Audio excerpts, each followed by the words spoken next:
had an in-depth conversation with Stevie Wonder last night, who is, I love Stevie Wonder. again, for the serious question. I had an in-depth conversation with Stevie Wonder last night, who is requesting Okay. a meeting with the president. He's very concerned about the Black agenda falling along the wayside and issues like laws of 50 years ago that are now being abolished or gutted, to include issues like the Voting Rights Act, what happened in Arkansas last week, affirmative action, Supreme Court, we've seen it, ban on books, and he's also even brought up issues of the Congo and the lack of information from the White House. Is the White House amenable to sitting down with Stevie Wonder, who has met with presidents throughout history, to include Ronald Reagan? He was one of the major impetus for getting the holiday for Dr. Martin Luther King Jr. And also, he was one of those who worked with President Obama in his efforts to become president. Is this president amenable to meeting with Stevie Wonder, who has these concerns? And you're right, April. What you just laid out in your question is incredibly important. Welcome to the National Newspaper Publishers Association's Let It Be Known. And I need to start right there before we get into the rest of our headlines and tell you what we have in store. I'm going to start there because I have a lot of now. April Ryan, of course, is a very well-known, award-winning journalist, and I'm not here to criticize April Ryan. However, as that loudmouth from Philadelphia or Queens or wherever he's from, he worked in Philadelphia. Stephen A. Smith would say, however, this is part of the problem with journalism today. We are not to carry, whether it's Stevie Wonder, whether it's Beyonce, we are not to carry the water of celebrities, number one. Stevie has a whole team and a whole avenue to the White House to sit in the briefing room and bring that up. That's why initially they chuckled, because they thought it was an unserious thing that she was about to say. But here's the other thing with that.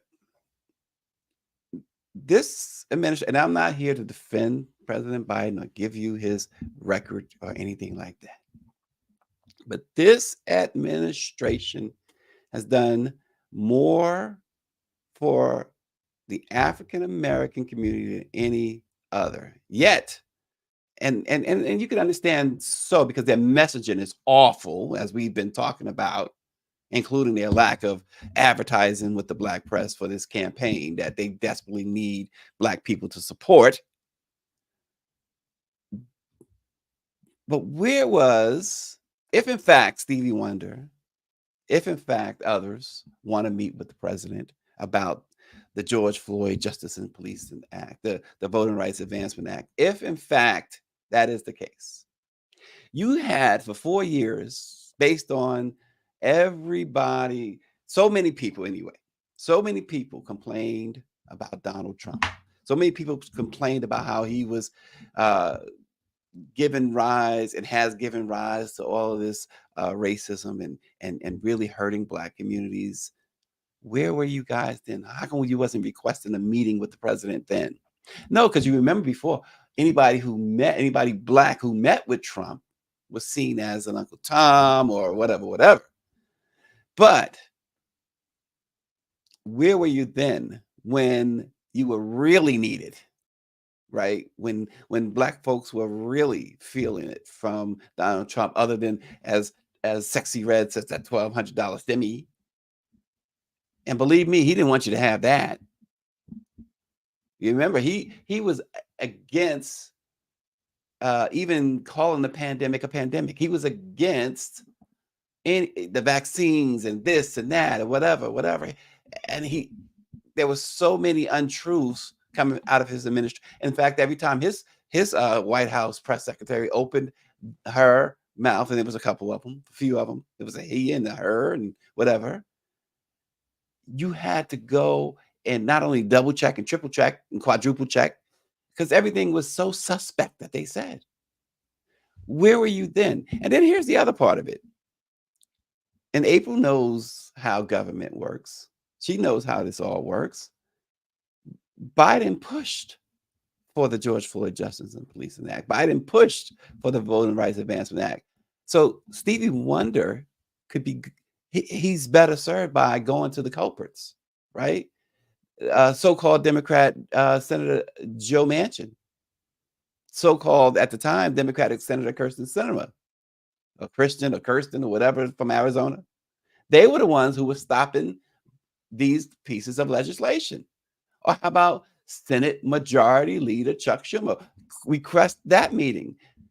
Nancy Pelosi, who was the House Speaker, request meetings with the. We didn't hear. Oh, he's concerned about the Black agenda and the George Floyd Justice and Policing Act, et cetera, et cetera.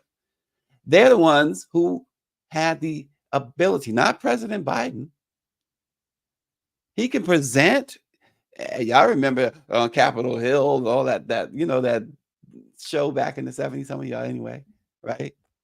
Power 96 remembers for sure. Today I'm still just a bill, you know.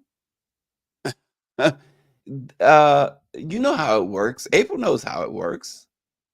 So this idea of her being the mouthpiece for Stevie Wonder, who I personally know has about 12 people who could speak for him,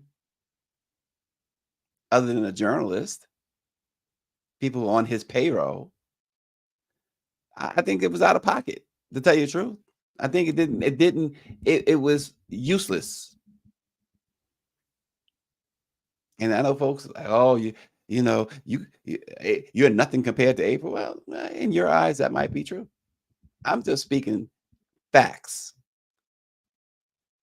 Facts. So you got so many misguided. This is all this misinformation. April's better than that. She's far better than that. I mean, her credentials speak for themselves. But to say I had a private conversation with Stevie Wonder and whatever. I've had many private conversations with Stevie Wonder, by the way. But that's not the point. Here's the other thing that's under my skin this morning before we get started. Oh, here's Austin chiming in. He says Stevie doesn't need April to facilitate a meeting with the president. He says Stevie could just create a song saying, I want to see Biden. He said, he says such nonsense. And Power 96 says, sorry, bro, I do not put too much stock in April Ryan. But and I'm not here to I'm not here to bash April. I'm not here to bash her. That's not what my point is. But it just didn't make sense. Here's the other thing that's getting under my skin this morning. I saw a tweet, and I don't follow Kardashians, and unfortunately, there's some people on my timeline who do subscribe or follow to the Kardashians. I just, that family actually, and I don't know them personally. I met Kim years ago before she was Kim Kardashian, the porn star turned superstar. But Kylie Jenner, yeah, is she the youngest or something like that? And she's, another one full of plastic surgery, et cetera, but another story, right? She tweeted about Jordan Woods. We never fully cut each other off. You know why? You know why she's tweeting that now? Because Jordan Woods did what the Kardashians thought was the impossible. We cut you off. We hung you out to dry. We tried to embarrass you publicly. We defamed your name. And we tried to bury you. And generally, they do bury you. The Card family, Trashians. And Jordan Woods not only withstood and stood her ground in that storm of Kardashian stuff, but she's come up big time on her own. She didn't need Kylie or Kim or Courtney or the other one that I don't recognize, Chloe. She didn't need any of them. Chris. what this says is that, oh, they recognize, Kylie recognizes this young lady, this young lady is the bomb. I need to be associated with her. See, they used to people feeling like they needed to be associated with the Kardashians, and I still don't understand that why people feel like they need to be associated with them. Even people who are celebrities and stars on their own right, they would never get an invite to my barbecue. I don't care what. But and Power 96 says the Kardashian curse is real. I would rather eat potato salad with raisins for a decade before I watch these people. I've never watched anything to do with their shows. Uh, I go with my wife and daughters into the like cosmetics stores, and I go right. I don't even just keep moving when you see anything to do with their names. Just keep it moving. Keep it. They will never get a cent from me.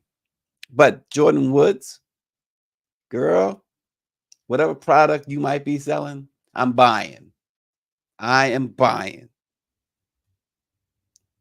The nerve. We never fully cut her off. Give me a break. It would be, what would be great if Jordan Woods would now tweet out, "Oh, you cut off." That would be perfection, as Mimi says, Misha Green, the Washington Informer, perfection. Today, we're going to talk about the Young Thug trial. It's finally underway down in Atlanta. The latest there, George Santos might be facing his last week in Congress as the majority, it seems, and I think that you need 2/3 to expel a member, but it seems the majority is leaning toward kicking him out. And we're gonna bring you the sad beef that erupted publicly between hip hop icon T.I. and his son King. It's only reason there's a reason I want to talk about that, because otherwise we don't want to really exploit this type of dysfunction. This was horrible, and so publicly, father and son, and then mother having to jump in. Tiny.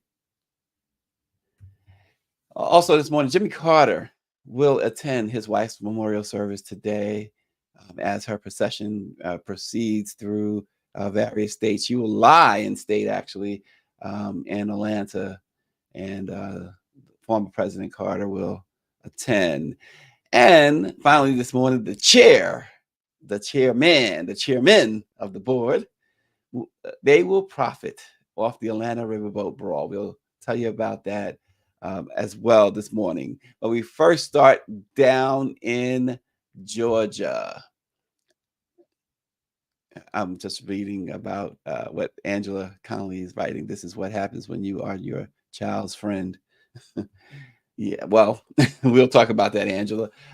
Young Thug opening statements in the trial of Young Thug, who is facing gang-related charges and a sweeping RICO indictment in Fulton County, Georgia. Fonnie Willis is the queen of RICO. It began yesterday. The rapper's attorney, Brian Steele, said he was prepared. He was prepared, and it comes nearly 11 months after jury selection began and after a judge ruled that prosecutors can conditionally use rap lyrics as alleged evidence in this case. You remember, Jamal Bowman and others have tried to get laws in place that will prevent prosecutors from using the lyrics of hip-hop artists against them. So far, that has gained very little traction.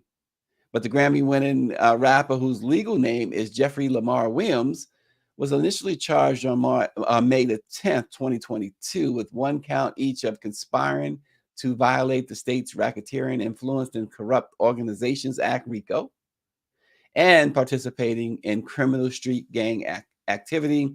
And he was later charged with an additional count of participating in street gang activity, 3 counts of violating the Georgia Controlled Substances Act, possession of a firearm while committing a felony, and possession of a machine gun. course, Young Thug has pleaded not guilty to all 8 counts, and they filed several motions, his legal team, over the past year to have him released on bond, but they were all denied, and he has remained in custody since he was arrested on May 9th, 2022. It took nearly 10 months for the Judge Glanville to see the jury in the case, and now Young Thug is set to stand trial along with 5 other defendants. The charges the rapper is facing, it's from a real great big, I should say, sweeping indictment that had 28 individuals associated with the Atlanta-based Young Slime Life crew, YSL, that Young Thug allegedly founded in 2012. But they also, the acronym YSL is also used as Young Stoner Life. That's the name of the label, an imprint of 300 Entertainment. The label is not named in the indictment. Lyrics were listed in the indictment as part of the evidence, and several co-defendants have already taken plea deals. And what was interesting too is that they did, Angela, call for a mistrial yesterday. The trial is being live streamed, and Power 96 says, I hope the wannabe rappers are watching. He is facing serious time in prison. Yeah, he's facing at least 20 years, perhaps life. But they did call for mistrial yesterday. But what was interesting is the judge had this, what they call it, some sort of earring the judge was wearing, and it was really interesting how that the judge was kind of I don't know, he's being the black judge Ito. The cameras in the courtroom, and he is, he, in fact, I dare say the judge looked like he could be a YSL member. He was at least trying to. But the prosecution was doing some, it turns out they were doing a couple of shady things. They introduced slides that were not previously approved, and they sprung it on the court, which was part of the reason why they did, the defense did call for a mistrial. The jurors are made up of 7 black women, 2 white women, 2 black men, and 1 white man. So you got 3 whites and 9 blacks on the main jury. There are 6 alternates. Don't have the breakdown of the alternates, but certainly he has the type of jury that perhaps he could have wanted, perhaps, because there are 7 black women. And that's a whole nother story when it comes to, and join us at 5 o'clock today, because we're going to talk a little bit about not Young Thug, but what really music, hip hop, rock, and the treatment of women in particular, particularly black women. And so 7 black women on that jury. 5 o'clock today, we have a afternoon segment of Let It Be Known. We have 2 special guests that'll join us at 5 o'clock today. Tune in for that edition of Let It Be Known. But Young Thug is facing, he could face life imprisonment based on these charges. So we'll update you. We'll update you on that. But and the judge has not ruled on, to my knowledge, Angela, the last I checked, he had not ruled on the request for mistrial.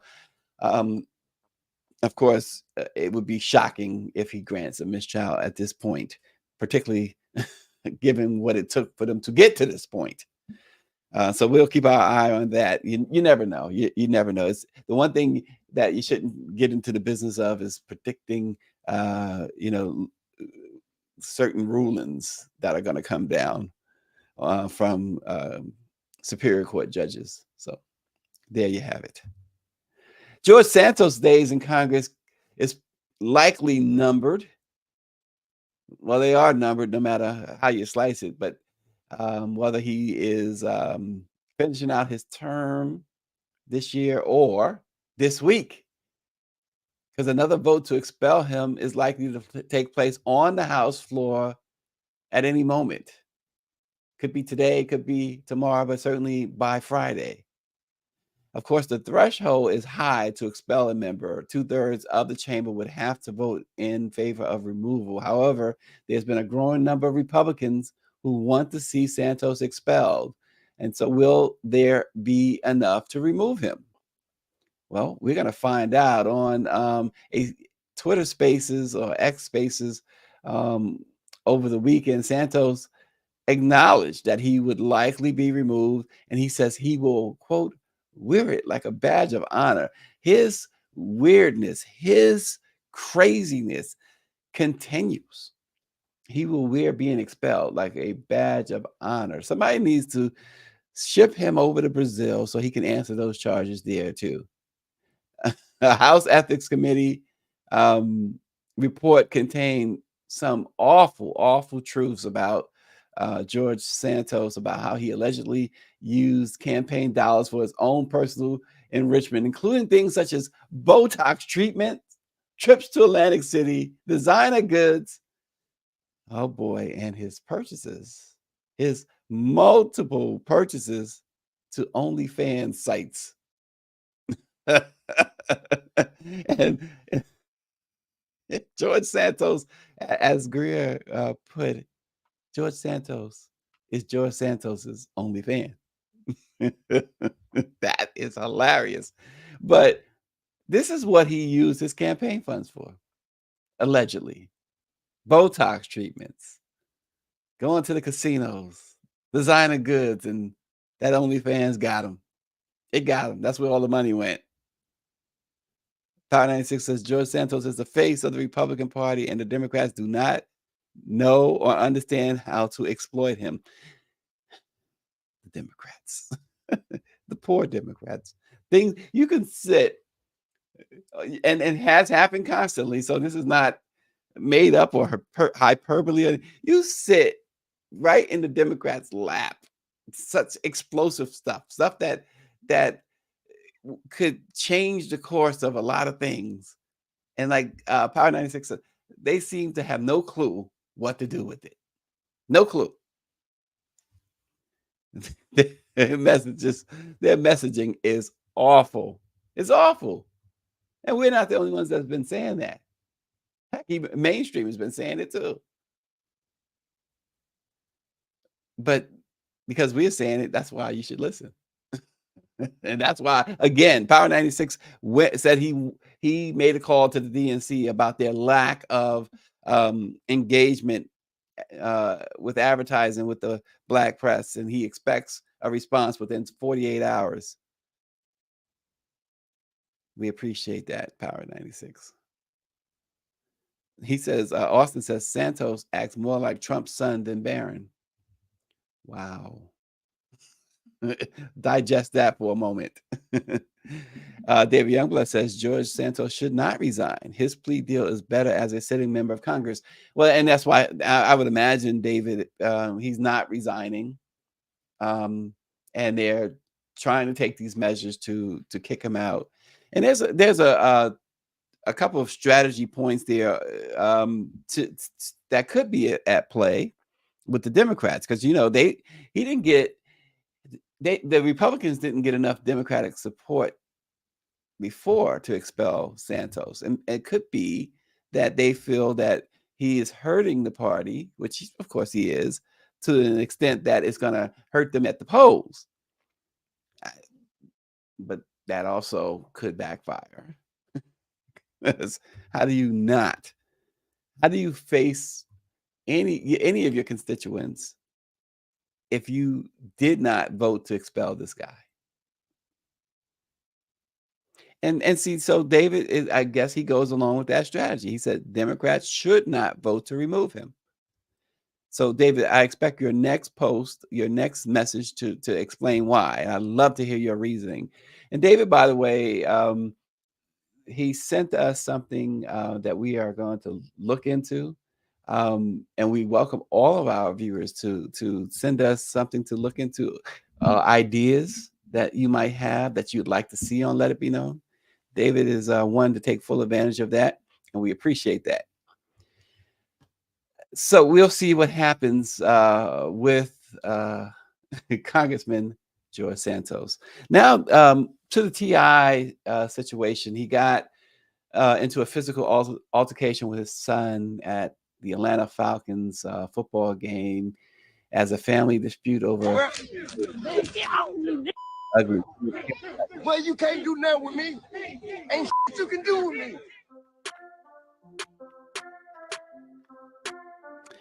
Yeah, it got really, really ugly because his son objected to Ti and Tiny, saying that basically he was born and raised with a silver spoon. And King took exception to that, and it got really heated. They were in a luxury suite, by the way, at Mercedes-Benz Stadium, and he basically called out his parents, saying that they basically are fronting for everybody. He said that he didn't even grow up. His parents didn't even raise him, that he lived mostly, he said he stayed away from the parents' mansion because it was behind gates. And he wanted to be basically in touch with the streets, with the community. And so he lived with his grandmother for the most part. And that's when Tiny jumped in. And she she did not hold back as she took the phone and said, "I'm gonna tell you the reason why he wanted to be over there." She says, "Y'all ready? Because he can suck a pacifier over there." At 12 years old, she says he was sucking a pacifier. And he didn't deny that. She said that they wouldn't allow that in her house. He cried like a baby. Of course, King was not too pleased. So he hit back. He says, they try to say I was over there trying to suck a pacifier, but they ain't, as his words, they ain't gonna tell you everything like that. They trying to hide it. He capping. It seemed like T.I. and Tiny's eldest child reached a bit of a breaking point as he started to scream that he is known for standing on his business and even accused his parents of being drunk. He said, y'all Negroes, he didn't use the word Negroes, y'all Negroes had too much to drink. Y'all done drunk too much, he said. He didn't accuse, T.I. didn't accuse his son of being emotional, to which King said that he and his mother are lying and joking. And he screams at Tiny as she tries to calm him down. Now, there's a lot of right. Power 96 says, I've done a lot of things in my life, but running up on my father, never, in capital letters, crossed my mind. And just to finish David's thought about Santos, he says, because we want the commercials during voting season. Okay, makes sense. But this T.I., Tiny, and their son situation, it is so, it's just not good on any levels. And Black folks, we tend to put it on us, like, well, put everything on our shoulders, right? Like, why they got to be Black and doing this? Why they got to be acting like this in public? But to act out that way, it says a lot of things, including the fact that, or it seems to say a lot of things, including the fact that this is probably not the first time. And based on, and I'm not judging Tiny and T.I.'s life, but based on what they have revealed themselves about their lifestyles, I should say, as a kid growing up, it was probably better that the young boy at the time, lived with his grandmother to shield him from some of the stuff that was going on there, as we learned through several lawsuits against T.I. and Tiny that they defended and that they stood up. And T.I., to his credit, when those lawsuits happened, he stood up and said, look, I'm not hiding behind a publicist. I'm not hiding behind a no comment. Here's the deal. And they're doing some great things down in Georgia too. We just did a story on Black Press USA. Dr. Chavis was down there with them. They opened up and these affordable homes, a whole community there, among so many other things that T.I. and Tiny, they really give back down there in Atlanta, to their credit.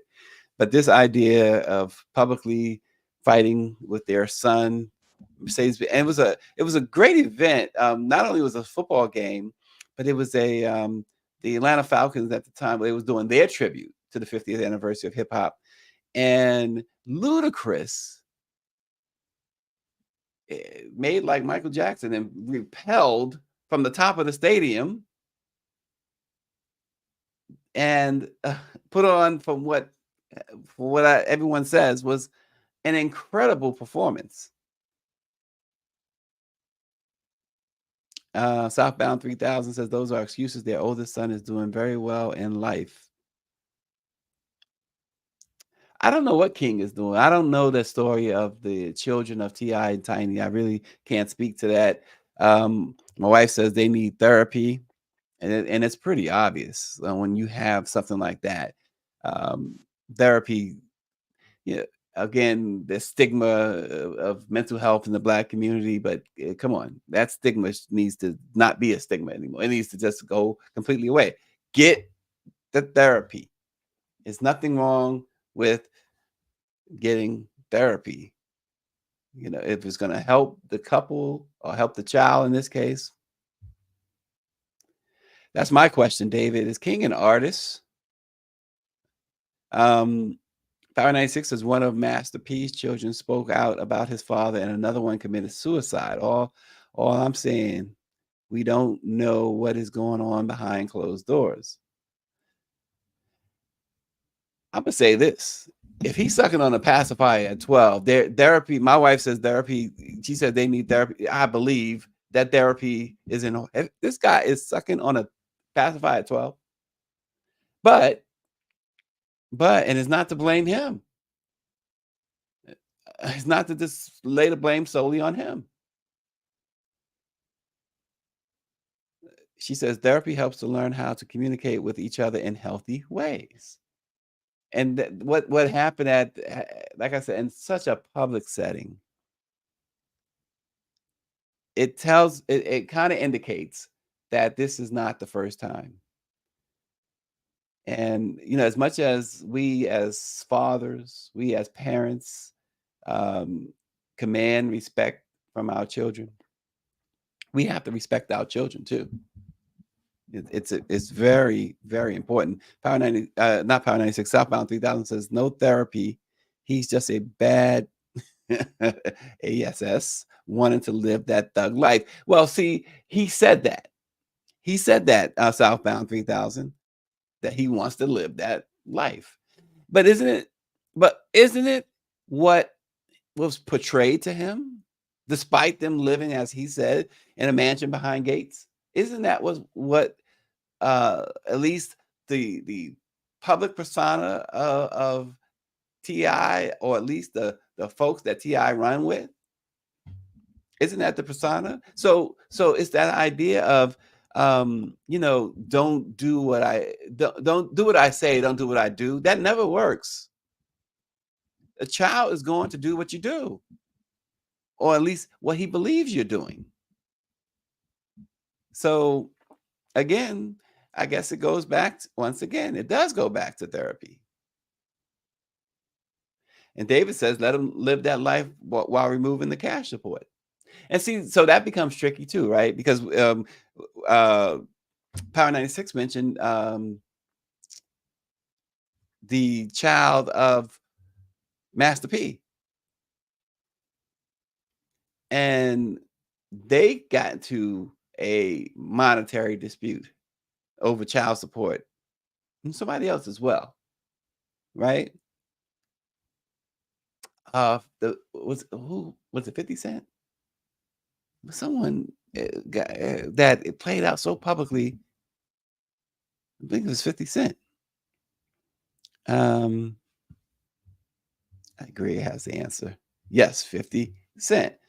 Son in his 20s, mid 20s, I think, at the time, put out that video, and he was complaining about his lifestyle. His father was only giving him X amount, but he won't spend any time with him.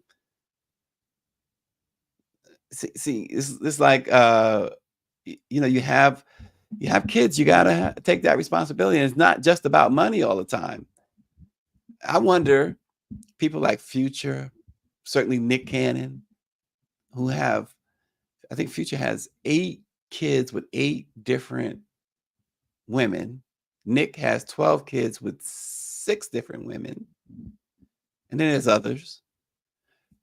And sometimes we make light of, especially Nick Cannon, and then people say, well, he has the money. Well, it's not always about the money, is it? Don't At what point will Nick Cannon be able to spend quality time with each of those kids on a regular basis? It's impossible. He said himself, that's why he keeps working so hard. He's the hardest working guy in Hollywood for sure.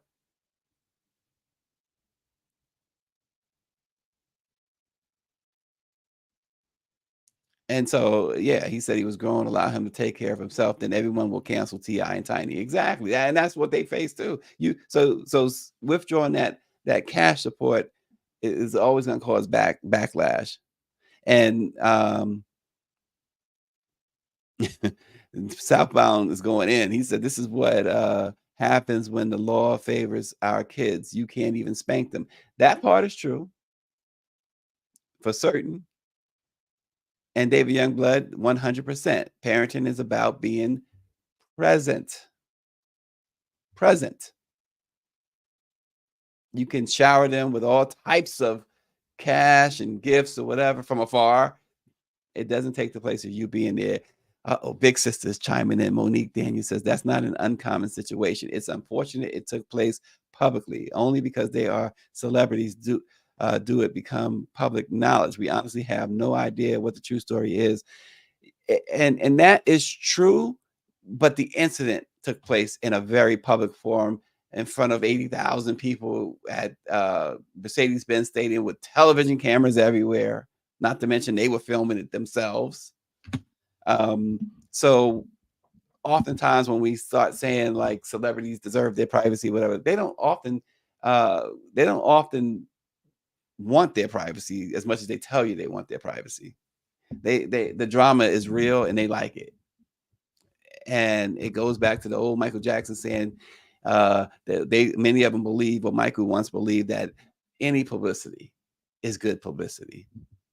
So, as long as their name is being spoken of, as long as we sitting here and let it be known, talking about them, they good.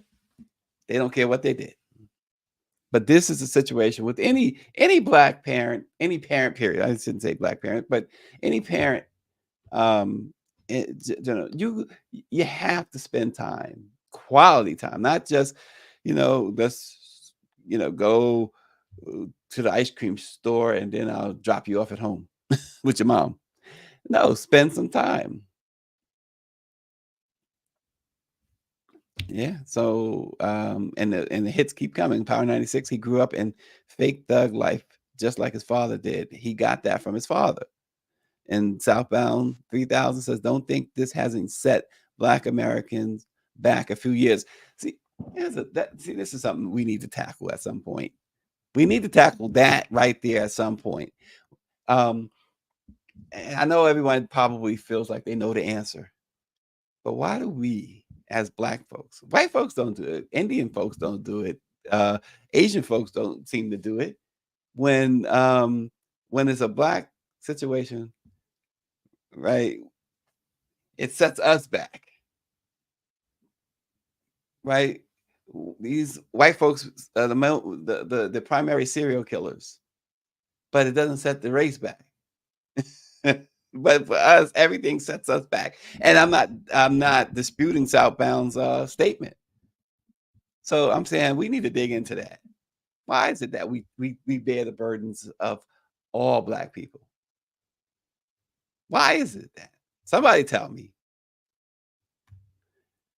Former President Jimmy Carter is expected to attend the memorial service for his late wife, Rosalind Carter, today. Jason Carter, the grandson, told CNN that his grandfather will travel to Atlanta to attend the tribute service for the former First Lady. The service for Rosalind Carter is scheduled to take place at Glenn Memorial United Methodist Church at the Emory University campus. President Joe Biden, First Lady Jill Biden, Vice President Kamala Harris, Second Gentleman Doug Emhoff are all expected to attend. Others who are expected to attend: former President Bill Clinton, former Secretary of State Hillary Clinton, as well as former First Ladies Laura Bush, Michelle Obama, and Melania Trump. Rosalind Carter died, as we know, on November 19th at her home in Plains, Georgia. She was 96 years old and died just 2 days after the Carter Center announced that she was entering hospice care at home. Of course, Jimmy Carter, who is 99 years old, began receiving home hospice care back in February after he experienced a series of hospital stays. Rosalind Carter is remembered as a tireless advocate of mental health reform and the destigmatization of mental illness. She spent most of her life dedicated to humanitarian efforts, always at the side of her husband, Jimmy Carter. There's so many great stories about their marriage. Jimmy could be somewhere on an official, in an official capacity while he was president and later. And he would get word that his wife was in the building, and he would stop whatever. It could be signing the Camp David peace treaty. He would go and seek his wife out to give her a kiss. Just stuff like that. 77 years of marriage. 77 years of marriage. And even when he was in the Oval Office, he did seek her advice on a lot of things. He truly felt that they were a team, not just in private life, but in public life. And so Rosalind Carter will be laid to rest at the age of 96. David Youngblood answered my question. He's when I asked why is it that we show all of that as Black folks, and he says because we're the only ones on public display like circus animals for 404 years, so nearly 500 years. In Southbound 3000, yep, I've heard this saying so much. He says, I was taught when they catch a cold, we catch the flu. Or pneumonia. Wow. Nonetheless, we got to talk about that at another time. Southbound and David. And Austin says, R.I.P. RIP, Mrs. Carter. I mean, you love to see it, right? You love to see it. You love to see couples like that. And their last public appearance was in a very surprising public appearance. This happened just 2 months ago. They were at a local parade, I believe they're in Plains, Georgia, and they was on the float together. It was really cool. Really cool. Cool stuff. All right, so the Montgomery Riverboat Brawl remains one of the most engaging moments in recent Black social media history.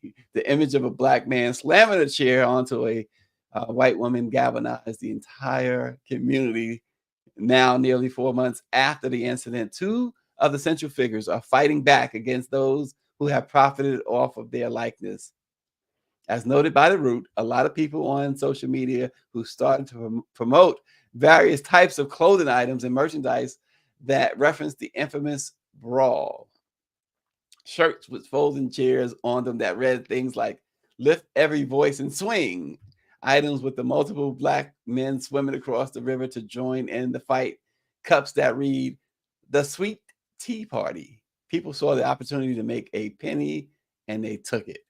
But after months of silence, Reggie Ray, the man who was charged with hitting a white woman with a folding chair, the chairman of the board, and Tammie Howard are working with an attorney to start their own clothing line and take legal action against those who have used their likeness without their consent. Attorney Jihan Carter said that the duo is working to create their own merchandise due to seeing hundreds of others on Amazon and Etsy selling items that directly reference the incident. Ray and Howard are calling their line the Alabama Brawl Collection, and it includes a series of socks, t-shirts, bags, sweaters, hoodies, hats, mugs, and water bottles. The items include multiple phrases, including "Fade in the water," "Chairman for justice," "Let freedom swing," and "Lift every chair and swing." All the items are being sold on the website www.theblacklawyers.com. Oh gosh, David Youngblood says the chair you cannot sit on. And Power 96, let me guess, the brawl has set black people back. Get over that nonsense. You know, that incident, it just, as we know, that incident, it did, you know, we use the word galvanized. It did. It galvanized not just black folks there in Alabama, but across the country. And it was just, it was symbolic of a lot of things. When Homeboy threw his hat up in the air, it was on. I still can't get over that. That's the part I can't get over. That makes me laugh each and every time. Is him tossing that hat up. I was like, wow. And Southbound 3000 is asking, is our NABJ advising our HBCUs in any fashion? Good question. Look at well, and of course, did y'all see that? Did y'all see what I see? What Greer saw first? Who's wearing that? Is that an issue? Me thinks it is. Me thinks it is. Come on now, be better. You see who's on? Come on. That is OMG. Another one bites the dust. Wow. And who's that? Wait a minute. None of them are African American. What's the deal with that? Oh boy. All right now, blacklawyers.com. Now, tell me you couldn't find oh gosh, Tammie Howard. Y'all got some splaining to do. Blacklawyers.com. Y'all got some splaining to do. Look at that. I mean, Lily.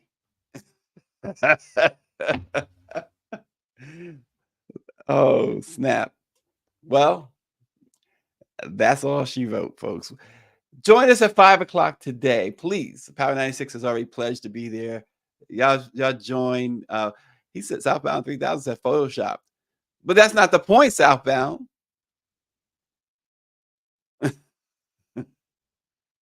David Youngblood says that they could all be black, but the mystery of mixture may be confusing to some.